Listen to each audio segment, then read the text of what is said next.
ಎಲ್ಲ ನನ್ನ ಪ್ರೀತಿಯ ಗ್ರಾಮ ಪಂಚಾಯಿತಿ ಅಧ್ಯಕ್ಷರು, ಉಪಾಧ್ಯಕ್ಷರು ಮತ್ತು ಸದಸ್ಯರುಗಳಿಗೆ ನಮಸ್ಕಾರ.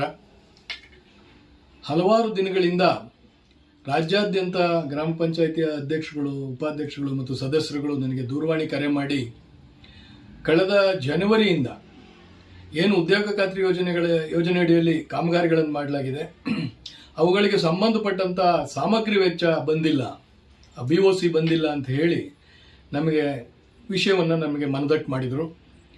ಹಿಂದೆ ಒಂದು ತಿಂಗಳ ಹಿಂದೆ ನಾನು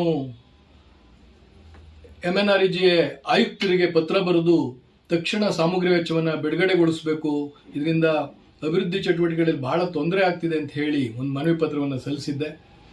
ಇಂದು ನನ್ನ ಒಕ್ಕೂಟದ ಪದಾಧಿಕಾರಿಗಳ ಜೊತೆಯಲ್ಲಿ ಮಾನ್ಯ ಆಯುಕ್ತರಾದಂಥ ಸೋಮಶೇಖರ್ ಸರ್ ಅವರನ್ನು ಭೇಟಿ ಮಾಡಿ ಸಾಮಗ್ರಿ ವೆಚ್ಚ ಬಿಡುಗಡೆ ತಡ ಆಗ್ತಿರೋದ್ರಿಂದ ಪಂಚಾಯಿತಿಗಳ ಮೇಲೆ ಆಗ್ತಿರುವಂಥ ಒತ್ತಡ, ಗುತ್ತಿಗೆದಾರರು ಬಂದು ಆಗ್ತಿರುವಂಥ ಒತ್ತಡ ಮತ್ತು ಅದರಿಂದ ಅಭಿವೃದ್ಧಿ ಚಟುವಟಿಕೆಗಳಲ್ಲಿ ಕುಂಠಿತ ಆಗ್ತಿದೆ ಅಂತಕ್ಕಂಥ ವಿಷಯವನ್ನು ಅವರಿಗೆ ಮನದಟ್ಟು ಮಾಡಿಕೊಟ್ಟಂಥ ಸಂದರ್ಭದೊಳಗಡೆ ಆಯುಕ್ತರು ತಕ್ಷಣದಲ್ಲೇ ಇನ್ನೊಂದು 3-4 ದಿನದಲ್ಲಿ ಮೊದಲ ಹಂತದಲ್ಲಿ ಒಂದು 20-21 ಜಿಲ್ಲೆಗಳ ಹಣವನ್ನು ಬಿಡುಗಡೆ ಮಾಡ್ತೇವೆ.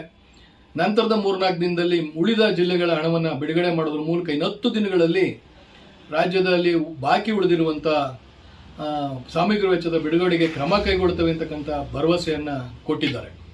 ಹಾಗಾಗಿ ತಕ್ಷಣದಲ್ಲಿ ಆ ಬಿಡುಗಡೆಯ ಸಂದರ್ಭವನ್ನು ಗಮನದಲ್ಲಿಟ್ಟುಕೊಂಡು ತಕ್ಷಣ ಹಣವನ್ನು ಸೆಳೆಯುವಂಥ ಕೆಲಸವನ್ನು ತಮ್ಮ PDOಗಳ ಜೊತೆ, ಅಧಿಕಾರಿಗಳ ಜೊತೆ ಕೂತು ಅಧ್ಯಕ್ಷರುಗಳು ಮತ್ತು ಉಪಾಧ್ಯಕ್ಷರು, ಸದಸ್ಯರುಗಳು ಮಾಡೋದ್ರ ಮೂಲಕ ಉದ್ಯೋಗ ಖಾತ್ರಿ ಯೋಜನೆಯ ಹಣವನ್ನು ಬಳಸ್ಕೊಳ್ಬೇಕು, ಅಭಿವೃದ್ಧಿ ಚಟುವಟಿಕೆಗಳನ್ನು ಹೆಚ್ಚೆಚ್ಚು ಮಾಡಬೇಕು ಅಂತ ಹೇಳಿ ಕರ್ನಾಟಕ ರಾಜ್ಯ ಗ್ರಾಮ ಪಂಚಾಯಿತಿ ಸದಸ್ಯರ ಮಹಾ ಒಕ್ಕೂಟದ ಪರವಾಗಿ ನಾನು ಕೇಳ್ಕೊಳ್ತೇನೆ.